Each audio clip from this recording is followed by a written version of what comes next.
Welcome to टीके novel world. यहाँ से शुरू होती है एक नई कहानी, पावर, डेस्टिनी और गॉड लेवल अवेकनिंग की दुनिया। जब आंखों में जलती है आग और सिस्टम देता है अनलिमिटेड स्ट्रेंथ, तो दुनिया झुकने पार मजबूर हो जाती है। If you are ready to awaken your true power, subscribe now and enter the TK novel world. अगर वीडियो पसंद आए तो लाइक और सब्सक्राइब जरूर करो और हमारा टेलीग्राम चैनल ज्वाइन करो, लिंक डीएम में दिया हुआ है। अगर कोई और स्टोरी या नॉवल सुनना चाहते हो तो उसका नाम कमेंट में लिखो, नेक्स्ट वीडियो शायद आपके कमेंट पर हो। सूचना, सामग्री तालिका, यूआरएल, वेब लिंक्स की कहानी। 9 मगाटामा संसार नेत्र के साथ जन्मे उचिहा की महिमा का पुनर्निर्माण। मानिए ने नारुतो दुनिया की यात्रा की और उचिहा फुगाकू के छोटे चचेरे भाई बन गए, लेकिन उनकी स्थिति खतरनाक थी। हमारे सामने कृतघ्न उचिहा शिशुई है जो किसी भी समय परिवार को धोखा देने के लिए तैयार है। बाद में विद्रोही पुत्र उचिहा इटाची है जो भविष्य में पूरे कबीले को मारने वाला है। तीसरे निंजा विश्व युद्ध की समाप्ति का मतलब था कि तीसरी पीढ़ी कोनोहा के विभिन्न परिवारों का दमन करना शुरू कर देगी। इस लगभग निराशाजनक स्थिति में मानिए ने साइन इन किया और उन्हें 9 मगाटामा संसार आई प्राप्त हुई। 6 पद क्षमताएं, स्वर्गीय हाथ की शक्ति, पहिया समाधि और अनंत चंद्रमा का पाठन जो दुनिया को नियंत्रित करता है। उचिहा कबीला कोनोहा में सबसे बड़ा कबीला है। कोनोहा कभी भी वह कोनोहा नहीं रहा जो सरुतोबी हिरुजेन की होकेज लाइन से संबंधित था, लेकिन यह उचिहा का कोनोहा है। युद्धरत राज्यकाल की महिमा, इसे पुनर्स्थापित करना उचिहा मान्य पर निर्भर है। अध्याय 1। उचिहा कबीले के क्षेत्र में खिले हुए चेरी के पेड़ के नीचे एक सुंदर युवक खड़ा था जो लगभग 17 या 18 साल का लग रहा था। इस समय युवक एक हाथ से चेरी के पेड़ के तने को सहला रहा था। डिंग डोंग, 9 मगाटामा संसार आई प्लस 0.3 प्राप्त करने के लिए मेजबान को बधाई। एक ठंडी यांत्रिक आवाज ने उसके मन में उचिहा मान्य की याद दिला दी। अपने मन में संकेत सुनने के बाद उचिहा मान्य ने कुछ आश्चर्य के साथ अपने सामने चेरी के पेड़ की ओर देखा। उचिहा मान्य एक समय यात्री हैं। उन्होंने 10 साल से भी अधिक समय पहले नारुतो की दुनिया की यात्रा की थी। उसकी पहचान उचिहा फुगाकू है जो वर्तमान कबीले नेता का चचेरा भाई है। वह उचिहा इटाची और उचिहा सासुके के चाचा भी हैं। जब उचिहा मान्य 7 साल की थी तब सबसे मजबूत साइन इन सिस्टम खोला गया था। आप दिन में एक बार किसी भी स्थान पर साइन इन कर सकते हैं और सिस्टम द्वारा दिए गए पुरस्कार प्राप्त कर सकते हैं। और जिस स्थान पर आप साइन इन करते हैं वह विशेष है, तब आपको मिलने वाले पुरस्कार अधिक उदार होंगे। जब उचिहा मान्य ने प्रणाली खोली तो ये पूर्वजों की पूजा करने के लिए उचिहा त्योहार बन गया। संयोग से उचिहा मान्य ने अपना पहला साइन इन नन्हे मंदिर में खोला जहां उचिहा सभी पीढ़ियों के पूर्वजों की पूजा करता है। जिस बात ने उचिहा मान्य को खुश किया वह ये थी कि उन्हें पहले साइन इन पर वास्तव में 9 मगाटामा संसार आंखों की एक जोड़ी मिली थी। आप जानते हैं, यहाँ तक कि चक्र के पूर्वज कागुया ओत्सुत्सुकी के पास भी केवल एक 9 मगाटामा संसार आंख थी। उसके सिवा ... अब ये किसी के पास नहीं है। साइन इन करने पर उचिहा मान्य को एक जोड़ी मिलती है। उचिहा मान्य, जिन्हें 9 मगाटामा संसार नेत्र मिला, अहंकारी नहीं हुए। जैसा कि अपेक्षित था, अपने स्वयं के 9 मगाटामा संसार नेत्र का अवलोकन करने के बाद उन्होंने 9 मगाटामा संसार नेत्र को खोला। कोनोहा में और इस बेहद संवेदनशील युग में तीसरा विश्व युद्ध अभी अभी समाप्त हुआ था। सभी परिवारों को दबा दिया गया होगा और उचिहा, वह सबसे पहले मारा जाना चाहिए। आपको ये जानना होगा कि इसके कुछ ही समय बाद ओरोचिमारू ने दल बदल कर लिया, चौथे होकेज ने कब्जा कर लिया, 9 टेल्स विद्रोह, उचिहा कबीले को अलग कर दिया गया और नष्ट कर दिया गया। घटनाओं की यह श्रृंखला, ये सब होने वाला है। इसलिए उचिहा कबीले के खत्म होने से पहले उचिहा मान्य को अपनी ताकत में सुधार करना होगा। यदि वह अपने 9 मगाटामा संसार नेत्र को मजबूत करना चाहता है तो उसे अपने 9 मगाटामा संसार नेत्र को बेहतर बनाने के लिए साइन इन का उपयोग करना होगा। बेशक सिस्टम के पुरस्कार 9 मगाटामा संसार आई में सुधार तक सीमित नहीं है, वह अक्सर कुछ अन्य योग्यताएं हासिल कर लेता है। इसलिए उचिहा मान्य ने पूरे कोनोहा में अपनी साइन इन यात्रा शुरू की। पूरे कोनोहा गांव में कुछ बेहद निजी निषिद्ध क्षेत्रों को छोड़कर उचिहा मान्य मूल रूप से किसी भी विशिष्ट स्थान पर नहीं गए हैं। उचिहा मान्य ने वहां हस्ताक्षर किए हैं। अब तक उचिहा मान्य ने कोनोहा में 10 वर्षों से अधिक समय के लिए साइन इन किया है। सिस्टम पैनल खोलें, उचिहा मान्य ने मन ही मन कहा। एक हल्का नीला पैनल जिसे केवल उचिहा मान्य ही देख सकता था, हवा से प्रकट हुआ। ए यूरो होस्ट, यूचिहा मान्य यूरो। ए यूरो स्तर, मूवी ए यूरो। ए यूरो टिप्पणी, दुनिया में लगभग कोई भी नहीं कहता कि अब आप प्रतिद्वंद्वी हैं। ए यूरो। ए यूरो विशेष क्षमता, 9 मगाटामा संसार नेत्र 28.9%। वर्तमान में अनलॉक, प्राथमिक 6 पद, स्काई हैंड पावर। ए यूरो। ए यूरो क्षमताएं, अवलोकन हाकी, आयुध हाकी, विजेता हाकी, एस लेवल एस्केप तकनीकों को छोड़कर सभी 5 तत्वों की महारत, निषिद्ध तकनीक, मल्टीपल शेडो क्लोन तकनीक, थंडर मेथड, चिदोरी। ए यूरो। उचिहा मान्य ने उसके चमकदार सिस्टम पैनल को देखा। उसने संतुष्टि के साथ सिर हिलाया और सिस्टम पैनल बंद कर दिया। हाय मेरे बड़े भाई, उचिहा मान्य ने अचानक अपना सिर हिलाया और आह भरी। उसकी आंखों में वीरता का भाव तुरंत गायब हो गया। अब तीसरा निंजा विश्व युद्ध समाप्त होने वाला है। लेकिन वास्तव में जब तीसरा निंजा विश्व युद्ध शुरू हुआ, उचिहा मान्य ने अपने चचेरे भाई उचिहा फुगाकू को युद्ध में जनजाति का साथ देने के लिए कहा। दुर्भाग्य से उचिहा फुगाकू ने उन्हें बेरहमी से अस्वीकार कर दिया था। दरअसल उचिहा मान्य की वर्तमान उम्र के हिसाब से उन्हें युद्ध के मैदान में जाने की व्यवस्था की जानी चाहिए थी, क्योंकि युद्ध के समय कई देशों में 10 साल से अधिक उम्र के बच्चों को युद्ध के मैदान में जाना चाहिए। ऐसा इसलिए है क्योंकि निंजा गांव की स्थापना हो चुकी है और वहां एक स्थिर व्यवस्था दिख रही है। यदि यह युद्धरत राज्यों की अवधि के दौरान होता तो 6 साल के बच्चों को भी युद्ध के मैदान में घसीटा जाता। इसलिए उचिहा मान्य ने इस तीसरे निंजा विश्व युद्ध में सफलतापूर्वक भाग लिया। चाहे कुछ भी हो, स्वाभाविक होना चाहिए। यह अफसोस की बात है कि उसका चचेरा भाई उचिहा फुगाकू ने जाने से इनकार कर दिया। यहाँ तक कि उसके अपने बच्चों को भी युद्ध के मैदान में भेज दिया गया, लेकिन वह उसे जाने देने को तैयार नहीं था। ऐसा कहा जाता है कि चूंकि उचिहा फुगाकू के माता पिता की मिशन के दौरान मृत्यु हो गई थी जब वह छोटा था, उसने अपनी आशाएं अपनी मां के चचेरे भाई यानी अपने पिता पर रखी। चूंकि उनके पिता की कोई संतान नहीं थी, इसलिए उन्होंने उचिहा फुगाकू को अपने बेटे की तरह माना और कबीले का मुखिया बनने के लिए उचिहा फुगाकू का समर्थन किया। हालांकि अच्छे दिन लंबे समय तक नहीं रहे। उचिहा मनये के पिता की मृत्यु उचिहा मनये के जन्म के दूसरे वर्ष में हो गई और उचिहा मान्ये की मां की भी वृद्धावस्था और डिस्टोसिया के कारण मृत्यु हो गई। उचिहा फुगाकू अपने पिता को उसके पालन पोषण के लिए भुगतान न कर पाने के कारण शर्मिंदा था, इसलिए वह अपने दत्तक पिता के जैविक पुत्र उचिहा मिनामी के लिए शर्मिंदा थे। उचिहा फुगाकू ने लगभग वह सब कुछ दिया जो वह दे सकता था। इसलिए जब उचिहा मान्ये ने तीसरे निंजा विश्व युद्ध में भाग लेने के लिए आवेदन किया तो उचिहा फुगाकू ने बिना किसी हिचकिचाहट के इनकार कर दिया। उन्होंने एक आदेश भी जारी किया जिसमें उचिहा मान्ये को उचिहा गार्ड का कप्तान बनने और उन्हें हर दिन लोगों के साथ कोनोहा में गश्त करने देने के लिए कहा गया। मूल रूप से उचिहा मान्ये उनसे बहस करना चाहते थे, लेकिन उचिहा फुगाकू ने किसी भी बात पर हार मानने से इनकार कर दिया। हालांकि जब उन्होंने उचिहा गार्ड को देखा तो उचिहा मान्ये ने अचानक सोचा कि उचिहा गार्ड की युद्ध शक्ति बेहद कमी और दुर्लभ है। एक बार ऊपर सरुतोबी हिरुज़ेन ने अपने और दूसरों के लिए चीजों को कठिन बना दिया। मुझे डर है कि उचिहा कबीला अब इससे निपटने में असमर्थ है, और गांव में जो हुआ उससे निपटने में असमर्थ उचिहा गार्ड का प्रभाव भी गांव में कम हो जाएगा। अंत में कानून प्रवर्तन समस्या के कारण उचिहा गार्ड, जो ग्रामीणों से अलग हो गए थे, संभवतः सरुतोबी हिरुज़ेन द्वारा उनकी शक्ति वापस ले ली जाएगी और उचिहा कबीला स्वाभाविक रूप से कोनोहा के प्रति नाराजगी महसूस करेगा। शायद यही वह समय होगा जब उचिहा कबीला कोनोहा के साथ लड़ाई शुरू करेगा। उचिहा मान्ये कोनोहा से रक्तपात करके लड़ना नहीं चाहता था। वह तीसरी पीढ़ी या अन्य से नहीं डरते थे। अब उचिहा मान्ये की ताकत पहले से ही निंजा दुनिया में शीर्ष पर है। पूरे कोनोहा को दबाने में सक्षम होने का जिक्र नहीं, कम से कम कोनोहा के दबाव को सहन करने और उसके कबीले के सदस्यों के साथ लड़ने में कोई समस्या नहीं होगी। लेकिन उचिहा मान्ये समझ गए कि उचिहा कबीला, जो कोनोहा में गहरी जड़ें जमा चुका था, निश्चित रूप से उसका साथ नहीं छोड़ेगा। उस समय कोनोहा में उचिहा कबीले की नींव उथली थी। उचिहा मदारा के पास देवताओं और राक्षसों की शक्ति भी थी, और वे उचिहा कबीले के सदस्य कोनोहा की विशाल शक्ति के प्रलोभन के तहत अभी भी उचिहा मदारा के साथ जाने के लिए तैयार नहीं थे। और अब उचिहा मान्ये का प्रभाव और ताकत उचिहा मदारा जितनी अच्छी नहीं है।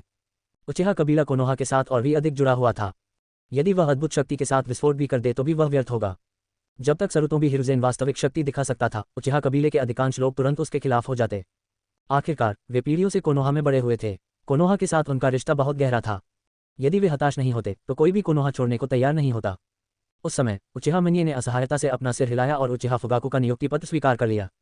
मास्टर वान्ये, एक आवाज आई जिसने तुरंत उचिहा मान्ये की यादों को तोड़ दिया। उचिहा मान्ये ने ध्यान से देखा और एक युवक को उचिहा वर्दी और निंजा माथे रक्षक पहने हुए देखा। वह झट से उसके पास आ गया। क्या गलत है? उचिहा मान्ये ने पूछा। मास्टर मान्ये को रिपोर्ट करें, युद्ध समाप्त हो गया है, कोनोहा ने शानदार जीत हासिल की है और हमारी टीम जल्द ही वापस आ जाएगी। युवक ने तुरंत सूचना दी। ओह सचमुच, आओ, उनका स्वागत करने के लिए मेरे पीछे आओ। जब उचिहा मान्ये ने सुना कि युद्ध समाप्त हो गया है तो उसने अपनी भौहें थोड़ी ऊपर उठाईं। फिर उसने झट से सामने वाले युवक से कहा, जैसा कि उन्हें उम्मीद थी, तीसरा निंजा विश्व युद्ध समाप्त हो रहा था। हाँ मास्टर वान्ये, युवक ने वान्ये को सम्मानपूर्वक उत्तर दिया और वान्ये के पीछे आ गया। उचिहा मान्ये युवक को कोनोहा के द्वार तक ले गया। हर दिन 11 रीडिंग 100 रिचार्ज करें और 500 वीआईपी पॉइंट प्राप्त करें। अध्याय 2। कोनोहा का मुख्य द्वार। सड़क के दोनों किनारे कोनोहा के निवासियों से भरे हुए थे। उनके हाथों में फूलों की टोकरियां थीं। वे उम्मीद से गेट से बाहर देखने लगे। सड़क के अंत तक चलते हुए आपको एक अस्थायी मंच दिखाई देगा। मंच रंग बिरंगे फूलों से सजा हुआ था। निंजाओं का एक समूह सड़क पर खड़ा था। उनके चेहरे पर मुस्कान थी। उन्होंने अपने आसपास के लोगों से उत्साहपूर्वक बात की। कोनोहा के शीर्ष नेता तीसरे होके सरुतोबी हिरुज़ेन, 2 सलाहकारों और रूट के नेता शिमुरा डेंजो के साथ मंच पर चले गए और चौराहे के अंत में मुख्य द्वार को देखा। अचानक मुख्य द्वार के बाहर काली आकृतियों का एक बड़ा समूह दिखाई दिया। वो आकृतियों को सामने आते देख उपस्थित सभी लोग खुशी से झूम उठे। निवासियों ने आगे बढ़कर अपने या दूसरों के हाथों से फूलों की टोकरियां छीन ली और उन्हें आकाश में फेंक दिया। पूरी सड़क तुरंत रंग बिरंगी पंखुड़ियों से भर गई। गेट में कदम रखने वाला पहला व्यक्ति जिराया था, जिसके लंबे सफेद बाल थे और उसके सिर पर एक माथे का रक्षक था। जिरिया के बगल में एक पीली आकृति थी जिसने सभी का ध्यान आकर्षित किया। ये कोनोहा का पीला फ्लैश मिनाटो नामिकाजे था। उसके पीछे युवक आकाशी चल रहा था, जिसने अपनी बाईं आंख को माथे के रक्षक से ढक लिया था और एक मुखौटा पहना था जिससे उसका अधिकांश चेहरा ढका हुआ था। उसने खुश भीड़ को उदासीनता से देखा। एक लंबी निंजा टीम ने जिरिया का पीछा करते हुए कोनोहा के द्वार तक प्रवेश किया। निंजा, उन्होंने दोनों ओर के निवासियों को हाथ हिलाया और सड़क पर आगे बढ़ते रहे। फिर सुनाडे ने भी कोनोहा के द्वार में कदम रखा। वह सभी निंजाओं के सामने चला गया और अचंभित होकर सड़क पर चला गया। फिर उदास चेहरे के साथ ओरोचिमारू ने भी कोनोहा के द्वार में कदम रखा। वह शांत चेहरे के साथ निंजा के एक समूह के साथ सड़क पर भी चला। लोगों की प्रत्येक लहर कोनोहा के द्वार में प्रवेश करने के बाद दोनों तरफ के निवासी अधिक उत्साही नारे लगाने लगते थे। पुनः स्वागत है नायकों। जल्द ही सभी निंजा अपने रिश्तेदारों और दोस्तों से मिलने के लिए सड़क के अंत में फूलों के ऊंचे मंच वाले चौराहे पर एकत्र हुए। पूरे चौराहे पर तुरंत हलचल मच गई। कुछ लोग खुश थे, कुछ दुखी थे, कुछ क्रोधित थे और कुछ हतप्रभ और नुकसान में थे। उचिहा मनय सुनाडे के पीछे चला गया। सैनिकों का एक समूह था जिसके कब्रों पर उचिहा कबीले का प्रतीक था। इस समय उचिहा कबीले के सदस्यों ने उचिहा मान्य को आते देखा। उन सभी ने उनका अभिनंदन किया। उचिहा मान्य ने उन्हें जवाब देने के बाद वह एक लड़के के पास गया जो लगभग 4 या 5 साल का लग रहा था। उसकी आंखें धुंधली थी और कोई दुख या खुशी नहीं थी। उचिहा इटाची। उचिहा मनय ने उचिहा इटाची के पतले कंधे पर हाथ रखा। उसकी बांह पर परिचित गर्माहट महसूस हो रही है। उचिहा इटाची की आंखें धीरे धीरे चमकने लगीं। अंकल। उचिहा इटाची ने उचिहा मान्य की ओर देखा। उसने अपना मुंह थोड़ा खोला और पूछने ही वाला था, लेकिन उचिहा मान्य ने उसे धीरे से टोक दिया। उचिहा इटाची। उचिहा मान्य ने अपना सिर हिलाया। उसने धीरे से उचिहा इटाची की बाहों को 2 बार थपथपाया। फिर उन्होंने मंच पर तीसरी पीढ़ी की ओर देखा। उचिहा इटाची ने उचिहा मान्य का अनुसरण किया और तीसरी पीढ़ी की ओर देखा।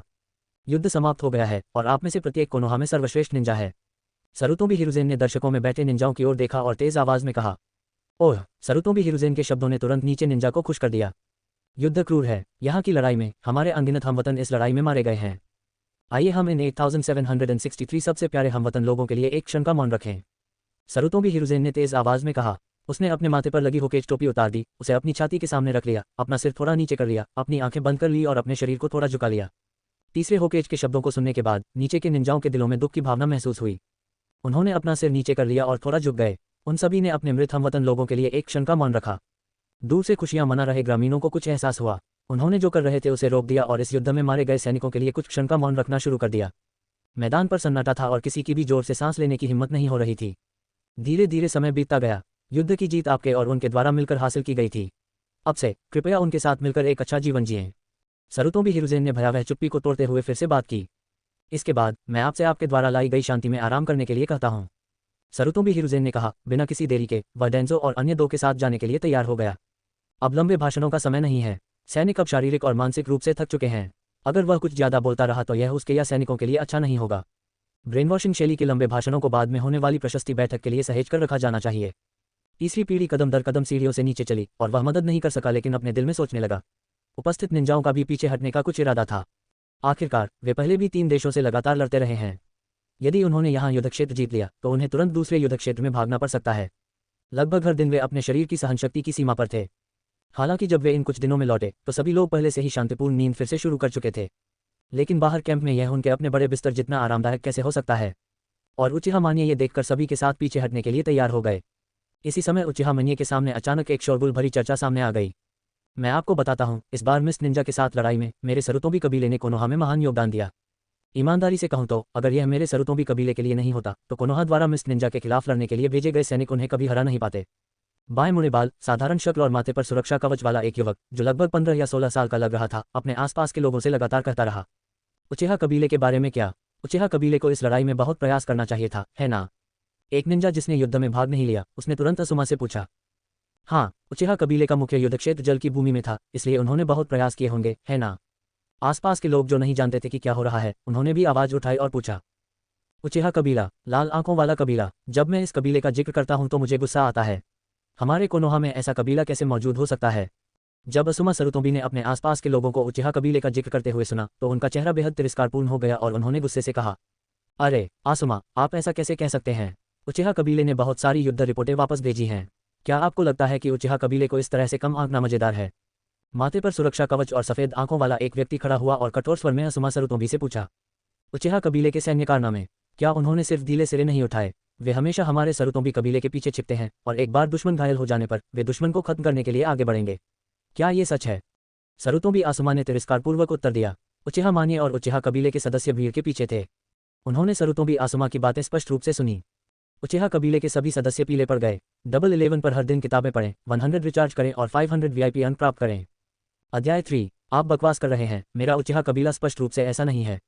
एक युवक अचानक उचिहा कबीले से बाहर आया और असुमा सरुतोबी पर चिल्लाया। आपको ये जानना होगा कि जब जल देश की शुरुआत हुई तो मूल रूप से केवल उनके उचिहा लोग ही लड़ रहे थे। यदि पीछे से समय पर सहयोग न मिला होता तो वे वापस नहीं आ पाते। लेकिन उचिहा कबीले ने दूसरे पक्ष को भी भारी कीमत चुकानी पड़ी। लड़ाई में उचिहा कबीले के सदस्यों ने, जिन्होंने अपने भाइयों को अपने सामने गिरते देखा, लगभग सभी ने शेरिंगन खोल दिया। शेरिंगन द्वारा लाए गए सुधार के साथ वे वाटर कंट्री के हमले के तहत सुदृढ़ीकरण आने तक सफलतापूर्वक टिके रहने में सक्षम थे, जिनकी संख्या उनके पक्ष से कई गुना अधिक थी। अब उनके उचिहा कबीले का वास्तव में असुमा सरुतोबी ने उपहास किया था, वह इसे कैसे सहन कर सकते थे? कोट। उपस्थित सभी उचिहा कबीले के सदस्य गुस्से से भर गए और सरुतोबी असुमा को जवाब दिया। हाँ, आप सभी उचिहा कबीले से हैं और आप सभी एक ही भाषा बोलते हैं। क्या आपको लगता है कि हम सभी इस पर विश्वास करते हैं? सरुतोबी आसुमा गंभीर रूप से मुस्कुराए और उचिहा कबीले के सदस्यों से सवाल किया। मैं इस पर कैसे विश्वास नहीं कर सकता था। हर किसी ने हमारे उचिहा कबीले के हताश संघर्ष को देखा है। सरुतोबी आसुमा ने जो कहा उसे सुनने के बाद उचिहा युवक ने तुरंत अपना सिर घुमाया और एक साथी की ओर देखा जिसने जलदेश के युद्ध के मैदान में उसकी ओर पीट कर ली थी और पूछा, आपको इसके बारे में बहुत स्पष्ट होना चाहिए। हमारे उचिहा का अपने जीवन के लिए लड़ने का रिकॉर्ड। ऐसा कैसे हो गया कि वह घायलों को मारने के लिए सबके पीछे छिप गया? जिस व्यक्ति से पूछा गया था उसने सच बताने के लिए उचिहा कबीले के सदस्य का अनुसरण नहीं किया। इसके बजाय उसने ठंडे स्वर में कहा, सचमुच मुझे नहीं पता। एक उचिहा कबीले का सदस्य है जो गांव में कानून लागू करता था और उन्हें अनुशासित करता था। उनसे लंबे समय से नफरत की जाती रही है। दूसरा तीसरे होकेज का बेटा है जो आकर्षण का केंद्र है। ये तय करना मुश्किल नहीं होना चाहिए कि किसके लिए बोलना है। उचिहा कबीले के बाकी सदस्यों ने भी अपने पूर्व साथियों पर नजरें गड़ा दी जो एक साथ लड़े थे। लेकिन उन साथियों की ठंडी आंखों को देखकर उचिहा कबीले के सदस्य हताश हो गए। जाहिर है वे आमतौर पर अहंकार में बोलते हैं, लेकिन उन्होंने और कुछ नहीं किया। उन्होंने बस कोनोहा के नियमों के अनुसार अपना कार्य किया। ये लोग ऐसा क्यों करते हैं? यहाँ तक कि जिस रिकॉर्ड के लिए हमने अपने जीवन का आदान प्रदान किया उसे भी अस्वीकार कर दिया गया है। हर कोई, मुझे और अधिक कहने की जरूरत नहीं है, ठीक है। उचिहा कबीला इस छोटी सी चाल से प्रसिद्ध हो गया। मुझे वास्तव में उनके लिए शर्म आती है। सरुतोबी आसुमा ने लोगों के चेहरों की ओर देखा। उनके चेहरे पर मुस्कान थोड़ी प्रचंड हो गई और उन्होंने सनसनीखेज अंदाज में भीड़ से कहा, तो यह उचिहा कबीला है। मैं सोचता था कि वे थोड़े अहंकारी थे, लेकिन मुझे नहीं लगता था कि उन्होंने कुछ भी गलत किया है। लेकिन मुझे उम्मीद नहीं थी कि वे वास्तव में एक कबीला थे जो गुप्त रूप से अपने साथियों को उनके सैन्य कारनामों से लूट लेते थे। हाँ, हालांकि हर कोई उचिहा कबीले से नफरत करता है। मैं हमेशा सोचता हूँ कि उचिहा कबीले ने जो किया वह समझ में आता है। लेकिन जब मैंने देखा कि इतने सारे लोग उनके बारे में बुरी बातें कह रहे हैं तो मैंने कुछ नहीं कहा। ये पता चला कि मैं गलत था। ये लोग वास्तव में बुरे हैं। मेरा सुझाव है कि होकेज उचिहा कबीले को उनकी शक्ति से वंचित कर दें। ये खलनायक अभी भी इतने ऊंचे पद पर बैठ सकते हैं। वे वास्तव में मानव पुत्र नहीं हैं। ठीक है, हम दृढ़तापूर्वक अनुरोध करते हैं कि होकेज उचिहा कबीले की शक्ति को रद्द कर दे। कोट। एक अकेला पत्थर हजारों लहरें पैदा कर सकता है। अधिक से अधिक लोग उचिहा कबीले को कोस रहे हैं। जो लोग मूल रूप से किनारे पर थे उन्होंने भी उचिहा कबीले को कोसना शुरू कर दिया। उचिहा कबीले द्वारा दैनिक आधार पर की जाने वाली छोटी छोटी चीजों की आलोचना की गई। उदाहरण के लिए, किसी ने कहा कि उचिहा कबीले ने पहले कचरा कूड़ेदान में नहीं फेंका था और ये पता चला कि वे खलनायक थे। और उनके बगल के लोगों को भी उचिहा कबीले की एक छोटी सी बात याद आई और उन्होंने भी उचिहा कबीले को कोसते हुए इसे कहा, क्या आपके पास कहने के लिए कुछ और है? सरुतोबी आसुमा ने उचिहा कबीले की टीम को बेतहाशा देखा और उत्तेजक तरीके से पूछा।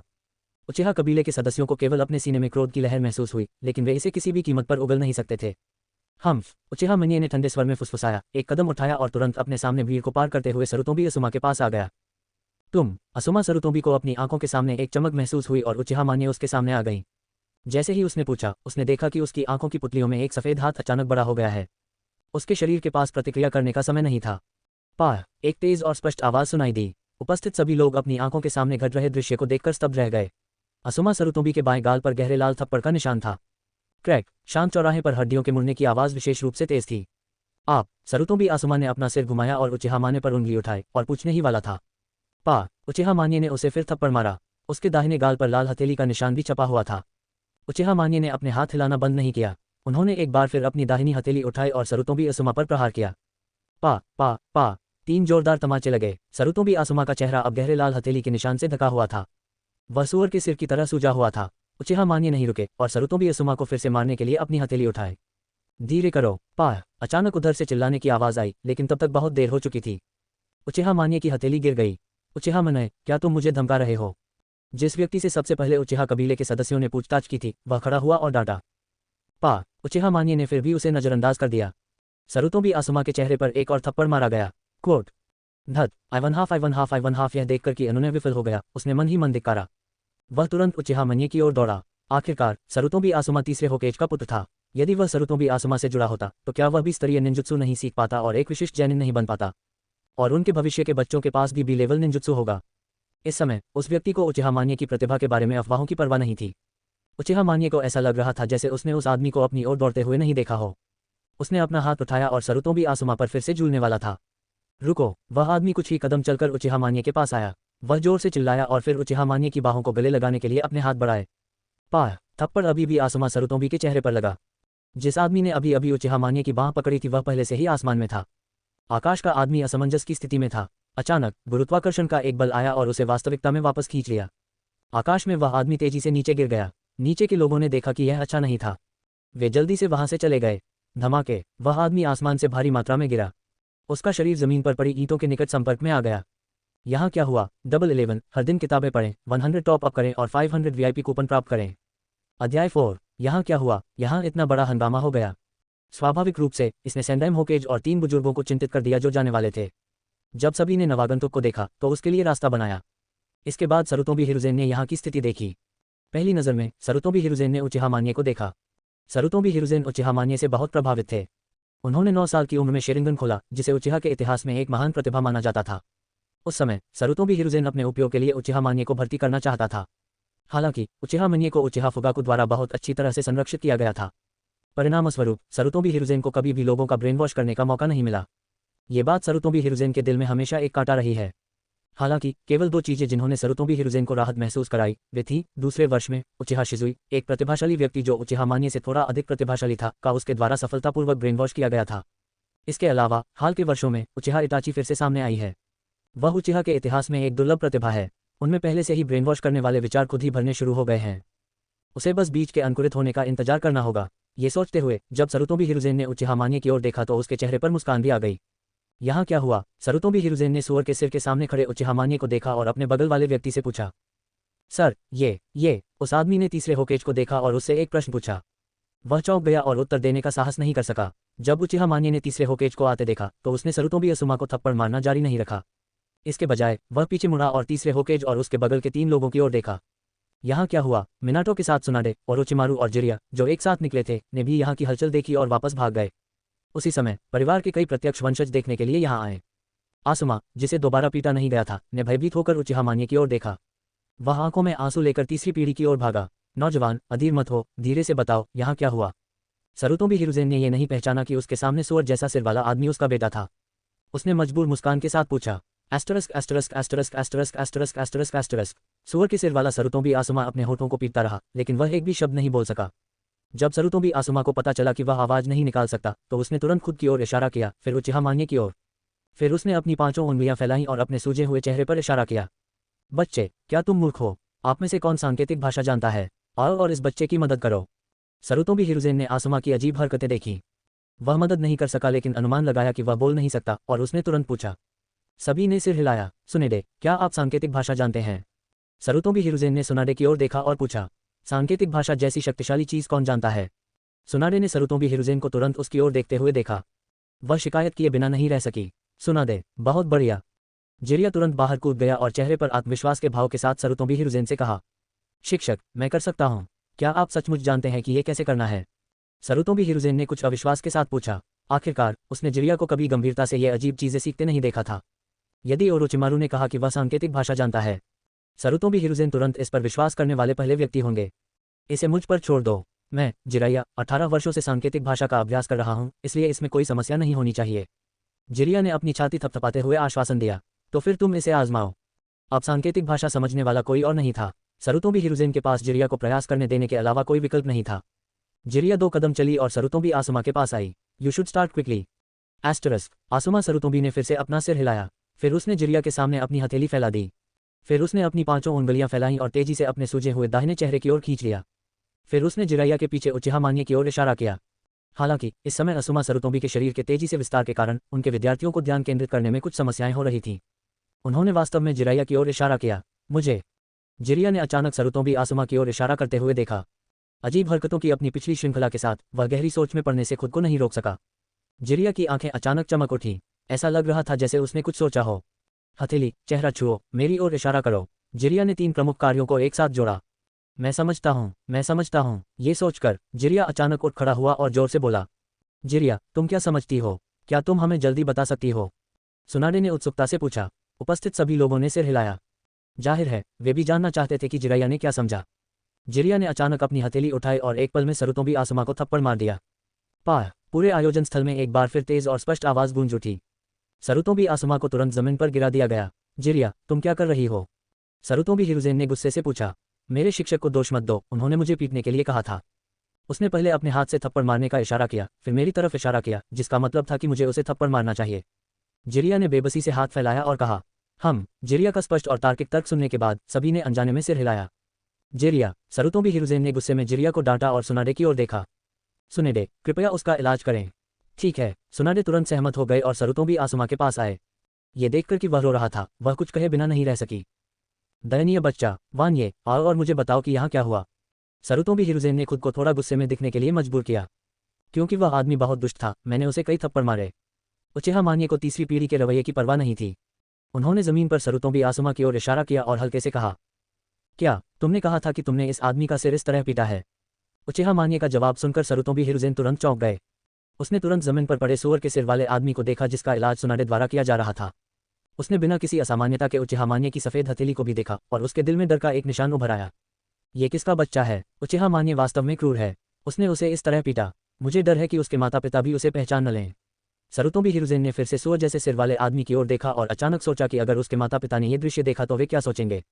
हालांकि एक होकेज के रूप में उनकी नियति सार्वजनिक रूप से इन तुच्छ शब्दों को न कहना था, और दूसरे जिन्हें पूरी कहानी नहीं पता थी। उचिहा मान्ये को यह कहते हुए सुनने के बाद कि उनके सामने सूअर के सिर वाले व्यक्ति को उन्होंने कुछ थप्पड़ों से इस तरह पीटा था, उन सभी ने अपने दिलों में उचिहा मान्ये को एक क्रूर व्यक्ति करार दिया। वह कौन है? तुमने उसे इस तरह क्यों पीटा? सरुतोबी हिरुज़ेन ने अपने कई वर्षों के अनुभव पर भरोसा करते हुए अपने दिल में मुस्कुराहट दूर कर दी और उचिहा मान्ये से गंभीरता से पूछा, अब जबकि वह ये पहले से ही जानता था। अध्याय 5। उसका उपनाम सरुतोबी है और उसका दिया हुआ नाम आसुमा है। जहां तक उसकी इस तरह पिटाई करने की बात है तो मैंने आपको अभी बताया है, वह बुरा मुंह वाला है। यूचिहा मान्ये सेड कामली टू सरुतोबी हिरुज़ेन। उसे इस बात का डर नहीं था कि उसके सामने तीसरा होकेज उससे नाराज हो जाएगा। वर्तमान निंजा दुनिया में बंधन को छोड़कर ऐसा कुछ भी नहीं है जो वर्तमान उचिहा मान्ये को रोक सके। यदि तीसरा होकेज खुद को इस मामले से निपटने का उचित तरीका नहीं देने की हिम्मत करता है तो मछली पकड़ने की रील ऊपर उठेगी। तब तक सरुतोबी हिरुज़ेन की स्थिति बहुत नाजुक हो जाएगी। लेकिन जब वह दोबारा वापस आता है, कोनोहा संभवतः उचिहा उपनाम का पालन करेंगे। क्या उसका नाम क्या है? सरुतोबी हिरुज़ेन को लगा कि उसने गलत सुना है। उन्होंने जल्दी से उचिहा मान्ये से इसे फिर से कहने का आग्रह किया। हालांकि सरुतोबी हिरुज़ेन ने सोचा कि उन्होंने ये गलत सुना है, लेकिन उसके आसपास के लोगों को नहीं लगा कि उन्होंने ये गलत सुना है। कुछ लोग जो स्थिति से अनजान थे, उन्होंने तुरंत जमीन पर पड़े सूअर के सिर वाले आदमी की ओर देखा और उसे ध्यान से देखा। कुछ दोस्त जो सरुतोबी आसुमा से परिचित थे, उन्होंने जमीन पर पड़े सूअर के सिर वाले आदमी को ध्यान से देखा। उन्होंने तुरंत यह निर्धारित कर लिया कि जमीन पर सूअर जैसा सिर वाला व्यक्ति सरुतोबी आसुमा था। इससे पहले कि वे तीसरे होकेज को बता सकें, उचिहा मान्ये ने इसे फिर से कहा, उसका नाम सरुतोबी आसुमा है, जो तीसरे होकेज सरुतोबी हिरुज़ेन का बेटा है। क्या आपने अब इसे स्पष्ट रूप से सुना है? उचिहा मान्ये ने सरुतोबी हिरुज़ेन की आंखों में देखा और एक एक शब्द बोला, आसुमा। इस बार सरुतोबी हिरुज़ेन ने वास्तव में वह नाम सुना जो उचिहा मान्ये ने कहा था। वह तुरंत आसुमा के पास भागा जिसका इलाज सुनाडे द्वारा किया जा रहा था। ये सुनकर हर कोई हैरान रह गया कि उचिहा मान्ये ने तीसरे होकेज को चुनौती देने का साहस किया।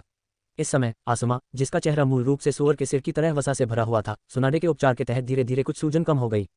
मेरे बच्चे, क्या तुम ठीक हो? सरुतोबी हिरुज़ेन सरुतोबी आसुमा के पास आए और दर्द से कहा, यह ठीक है। आसुमा, सरुतोबी का चेहरा थोड़ा ठीक हो गया है।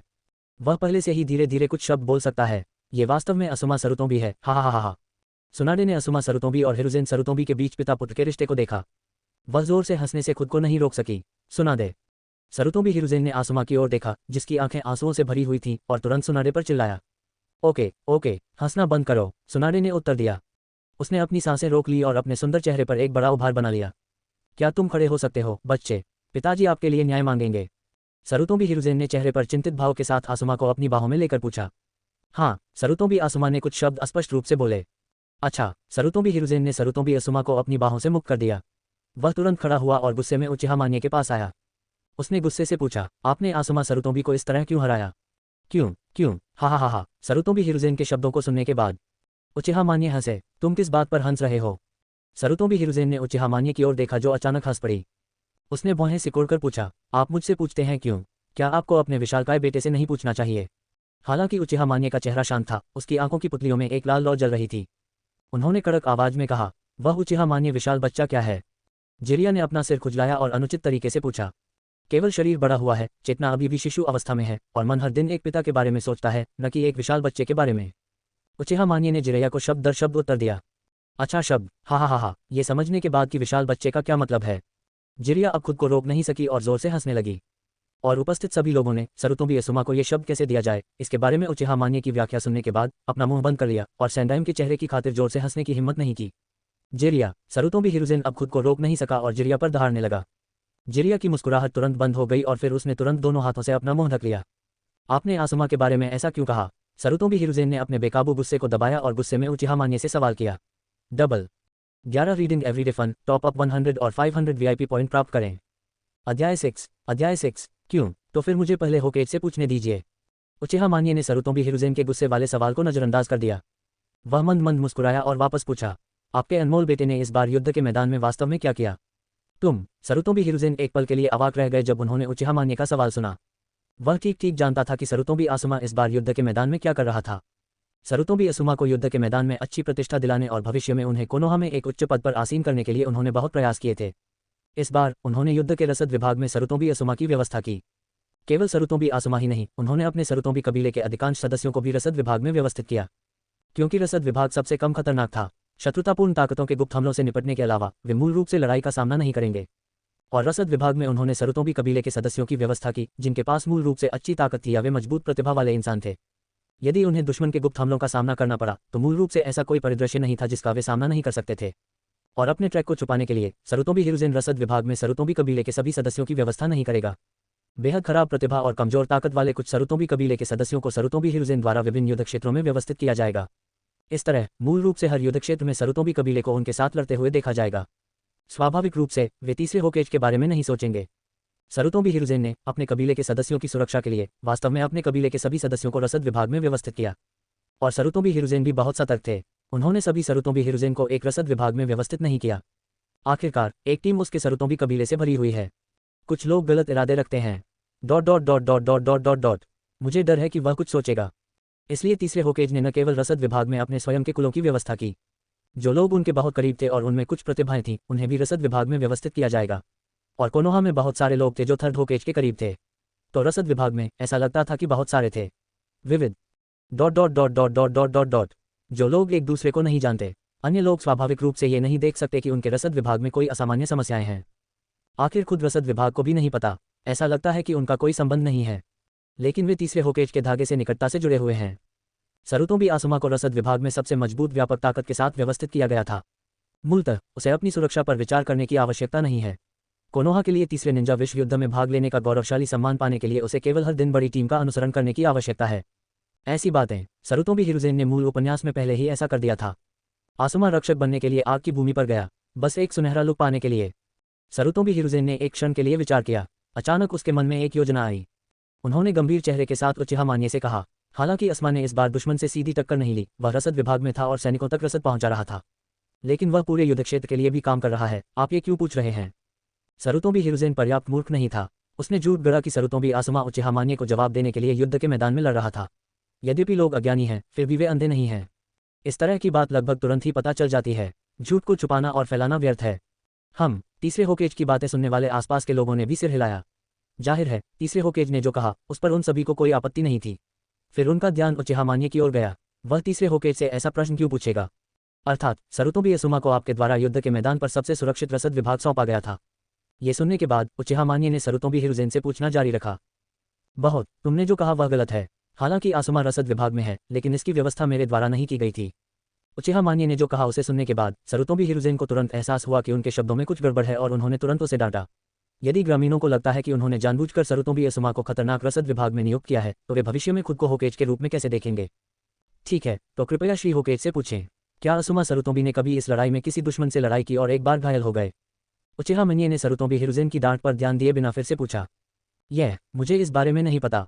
उचिहा मान्य की बातें सुनने के बाद सरुतोबी हिरुज़ेन जवाब देने से पहले एक पल के लिए झिझके। हालांकि वह इस लड़ाई में सरुतोबी आसुमा के सभी अनुभवों को जानता था, क्योंकि सरुतोबी आसुमा का रसद विभाग कोनोहा के सबसे करीब था और उसके पास समग्र ताकत सबसे मजबूत थी। उसे कभी किसी युद्ध का सामना नहीं करना पड़ा और वह कभी घायल नहीं हुआ। लेकिन ये शब्द ... परंतु मैं इस समय ये बात अपने मुंह से नहीं कह सकता। ठीक है, चूंकि होकेज को नहीं पता, मैं आपको बता सकता हूँ। रसद विभाग जहां आसुमा सरुतोबी स्थित है, कोनोहा के सबसे नजदीक है और निंजा की कुल ताकत सेना में सबसे मजबूत है। हालांकि रसद विभाग को दुश्मनों के छोटे समूहों का सामना करना पड़ा, लेकिन सरुतोबी आसुमा हमेशा सेना के मूल में थे और दुश्मन के लिए उनके सामने आना असंभव था। इसलिए सरुतोबी आसुमा ने तीसरे निंजा विश्व युद्ध के दौरान किसी भी दुश्मन से लड़ाई नहीं की। प्रकृति, मैं एक बार भी घायल नहीं हुआ हूँ, उचिहा मान्य ने ऊंची आवाज में कहा। उन्होंने सरुतोबी आसुमा की 3 लड़ाइयों की कहानी एक एक करके बताई। क्या तीसरा विश्व युद्ध इतने लंबे समय तक चला और आसुमा सरुतोबी ने किसी से लड़ाई नहीं की? ऐसा नहीं होना चाहिए। इस लड़ाई में हमारे आधे से अधिक कोनोहा निंजा मारे गए या घायल हो गए। और होकेज के बेटे अरु I 1/2 क्या आसुमा को हमेशा प्रतिभाशाली नहीं कहा गया है? उसे अब बेहद शक्तिशाली होना चाहिए। यह कैसे संभव है कि हमने एक भी दुश्मन से लड़ाई नहीं की? हाँ, मुझे याद है कि आसुमा सरुतोबी बहुत शक्तिशाली है। जब हम स्कूल में थे तो हमें पीटा जाता था। आप पहले किसी से कैसे नहीं लड़े होंगे? माथे पर रक्षक और बाएं आधे हिस्से पर पट्टी लपेटे एक आदमी खड़ा हुआ और उत्साह से पूछा। वह एक छात्र था जिसने आसमा सरुतोबी के साथ निंजा स्कूल से स्नातक किया था। उनकी प्रतिभा उत्कृष्ट नहीं थी। 8 साल तक चरण दर चरण अध्ययन करने के बाद वह मुश्किल से स्नातक स्तर तक पहुंच सके। सरुतोबी आसमा मूल रूप से उनके जूनियर थे। हालांकि अपनी कमजोर प्रतिभा के कारण उन्होंने स्नातक होने में 2 साल की देरी कर दी। इसलिए सरुतोबी असुमा उनके समान स्तर पर हैं। वह होकेज के बेटे सरुतोबी असुमा के बारे में बहुत चिंतित है। वह अकादमी में सरुतोबी असुमा के प्रत्येक निंजुत्सु अभ्यास को देखने जाते थे। उस समय सरुतोबी असुमा की ताकत उसके साथियों से कहीं अधिक थी। वह अब अक्सर अपनी तुलना उस समय की सरुतोबी असुमा से करते हैं। उसे पूरा यकीन है कि वह अतीत में सरुतोबी असुमा यानी एक विशेष जैनिन की ताकत तक पहुंच गया है। वह निश्चिंत हो सकते हैं कि सरुतोबी आसुमा की वर्तमान ताकत अतीत से कहीं अधिक है। लेकिन उचिहा मान्य ने यह कहा, सरुतोबी आसुमा, जो उनसे बहुत अधिक ताकतवर है, ने किसी से लड़ाई नहीं की है। चूंकि वह युद्ध के घावों से भरा हुआ है, वह ऐसी बात कैसे स्वीकार कर सकता है? भाई, आप उचिहा कबीले की बातों पर विश्वास करते हैं। 11 हर दिन किताबें पढ़ें, 100 रिचार्ज करें और 500 वीआईपी अंक प्राप्त करें। अध्याय 7। इस समय भीड़ में नुकीले चेहरे और बंदर जैसे गालों वाला एक आदमी बोला। फिर वह पीछे मुड़ा और अपने आसपास के लोगों से जोर से कहा, जहां तक मुझे पता है, इस उचिहा मनिये ने इस लड़ाई में भाग नहीं लिया था। उसे तीसरे निंजा विश्व युद्ध में सरुतोबी असुमा की भागीदारी के बारे में कैसे पता चला?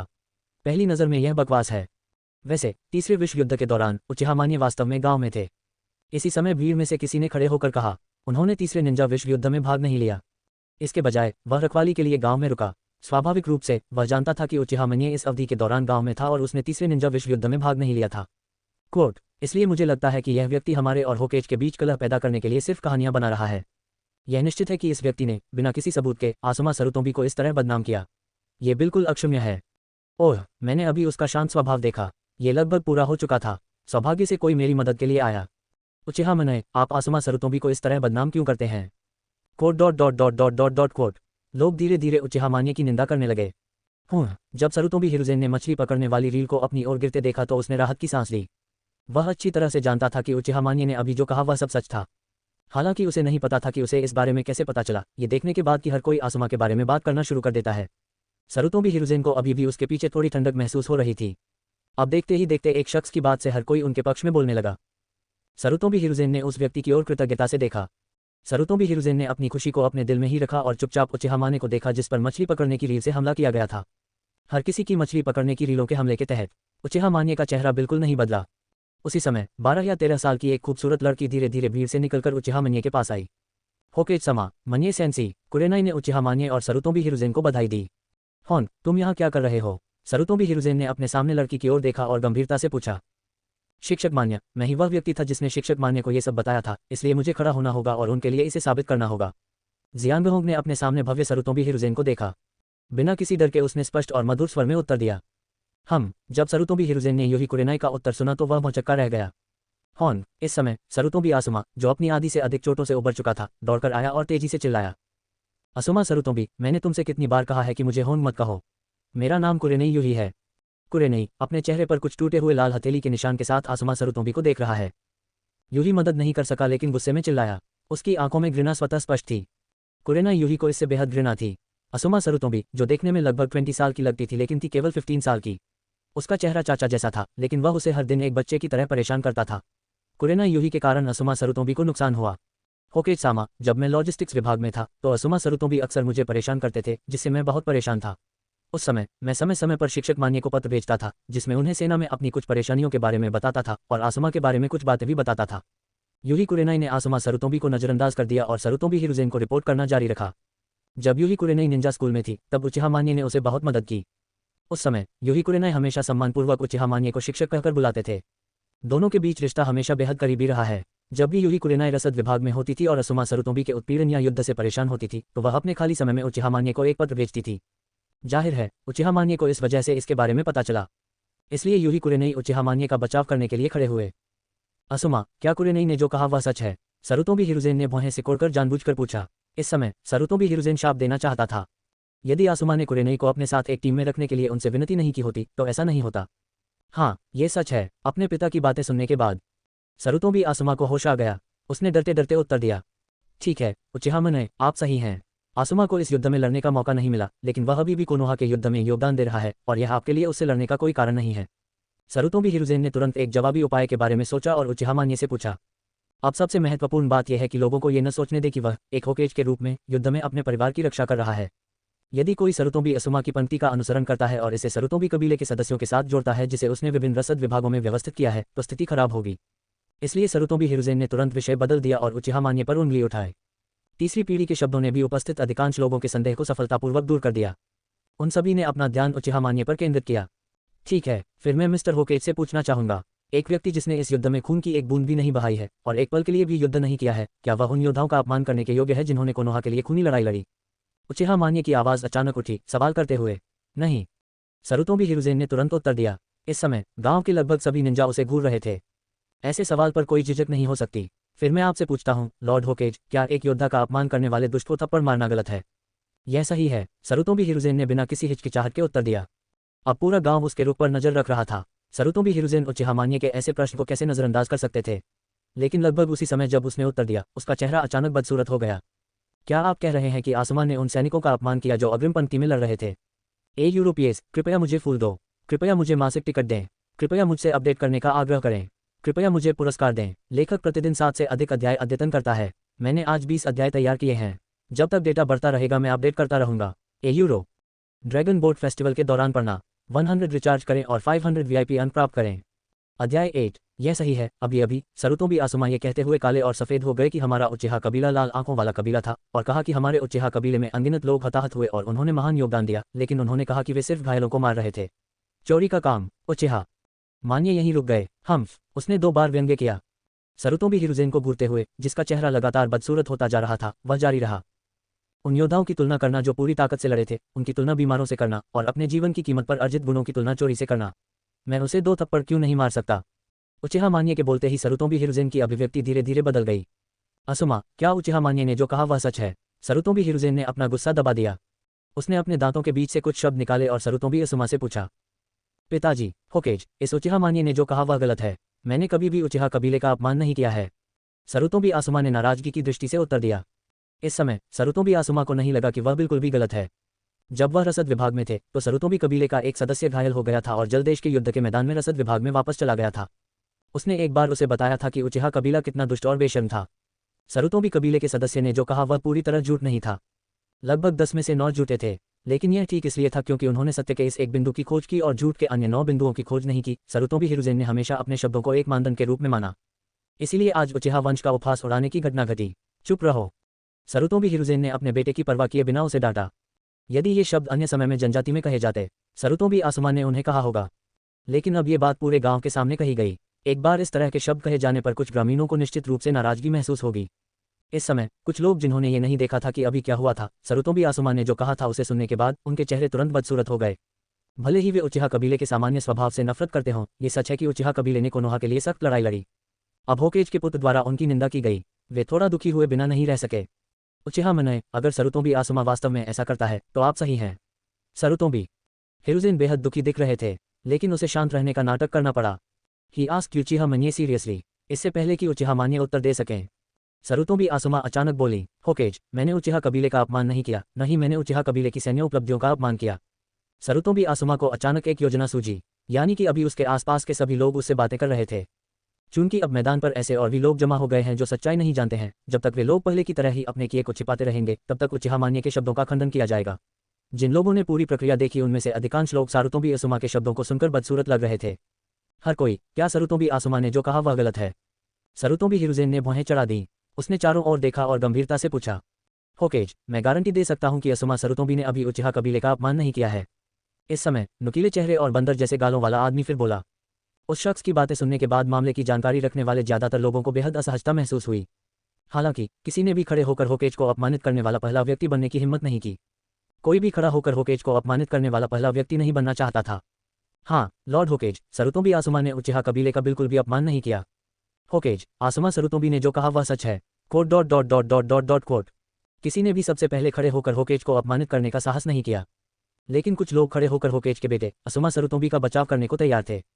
अधिक से अधिक लोगों ने आसुमा सरुतोंबी के पक्ष में बात की। जो लोग सत्य जानते थे वे अविश्वास से चारों ओर देखने लगे।